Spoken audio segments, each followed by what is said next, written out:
Hi friends, ನೋಡಿ ಇವತ್ತು 6 ಬಾಲ್ಗೆ 2 six ಬಂದ್ಬಿಟ್ಟು ನಮ್ಮ ಉದಯ ಹೊಡಿತಾರಂತೆ. ಬೌಲಿಂಗ್ ಬಂದು ಗೌತಮ್ ಮಾಡ್ತಾರೆ. ಗೌತಮ್ ಬಂದ್ಬಿಟ್ಟು 6 ಬಾಲ್ ಮಾಡ್ತಾರೆ. 6 ಬಾಲಲ್ಲಿ 2 ಬಾಲ್ ಬಂದು 6 ಹೊಡಿತೀನಿ ಅಂತ ಚಾಲೆಂಜ್ ಕಟ್ಟಿರೋದು ಯಾರು? ಉದಯ್. 2 ಸಿಕ್ಸ್ ಉದಯ್ ಹೊಡೆದ್ರೆ ಈ ಬ್ಯಾಟ್ ಕೊಡ್ತೀವಿ. ಹೊಸ ಬ್ಯಾಟ್ ತೊಗೊಂಬಂದಿದ್ದೀವಿ. ಹೊಸ ಬ್ಯಾಟ್ ಬಂದು ಉದಯ್ ಕೊಡ್ತೀವಿ. ಇವ್ನು ಆಡಿಸ್ಕೊಂಡ್ರೆ 2 ಬಾಲಿಗೆ ಇವ್ನು ಆಡಿಸ್ಕೊಂಡ್ರೆ 6 ಕೊಡದೆ ಆಡಿಸ್ಕೊಂಡ್ರೆ ಈ ಬ್ಯಾಟು ನಮ್ಮ ಗೌತಮ್ ಕೊಡ್ತೀವಿ. ಆಯ್ತಾ? ಚಾಲೆಂಜ್. ಓಕೆ,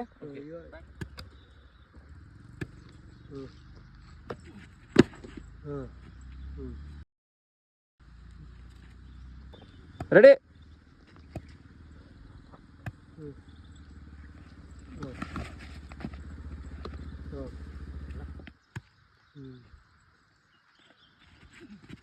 ಏ ಸೂಪರ್ ಬೌಲಿಂಗ್ ಬಿಡ. ಒಳ್ಳೆ ಬಾಲ್ ಬಿಟ್ಟ.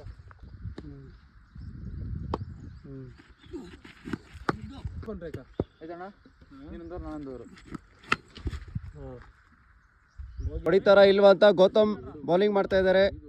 ಲಾಸ್ಟ್ ಬಾಲಿಗೆ 1 ಬೇಕು.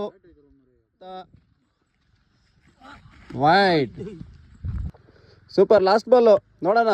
ಹೊಡಿತಾ ಇರೋದು ಬ್ಯಾಟ್ ಯಾರಿಗಂತ ನೋಡೋಣ. ಹೊಸ ಬ್ಯಾಟು. ಸೂಪರ್ ಬೌಲಿಂಗ್ ಅಪ್ಪ. ನೋಡಿ, ಈಗ ಚಾಲೆಂಜಲ್ಲಿ ಬಂದ್ಬಿಟ್ಟು ನಮ್ಮ ಗೌತಮ್ ಅವ್ರು ಗೆದ್ದಿದ್ದಾರೆ. ಸೂಪರಾಗಿ ಬೌಲಿಂಗ್ ಮಾಡಿದ್ದಾನೆ. ಚೆನ್ನಾಗಿ ಆಡಿಸ್ಕೊಂಡಿದ್ದಾನೆ ರೋಣಮ್ಮಲ್ಲಿ. ನಮ್ಮ ಉದಯ್ ಅವರು ಸೋತಿದ್ದಾರೆ. ನೆಕ್ಸ್ಟ್ ಟೈಮು ಗೆಲ್ಲಂತ ಆಶಿಸ್ತೀವಿ. ಗೆಲ್ರಿ ನೆಕ್ಸ್ಟ್ ಟೈಮು ಹೊಡೆದು ಚಾಲೆಂಜಲ್ಲಿ ವಿನ್ ಆಗಿ. ಸೊ ಈ ಬ್ಯಾಟ್ ಒಳ್ಳೆ ಬ್ಯಾಟು, ಚೆನ್ನಾಗಿದೆ. ವಿಲ್ಸನ್ ಬಾಲಿಗೆ ಆಡೋದು ನಮ್ಮ ಗೌತಮ್ ಕೊಡ್ತಾ ಇದ್ದೀವಿ. ಕಂಗ್ರ್ಯಾಚುಲೇಷನ್.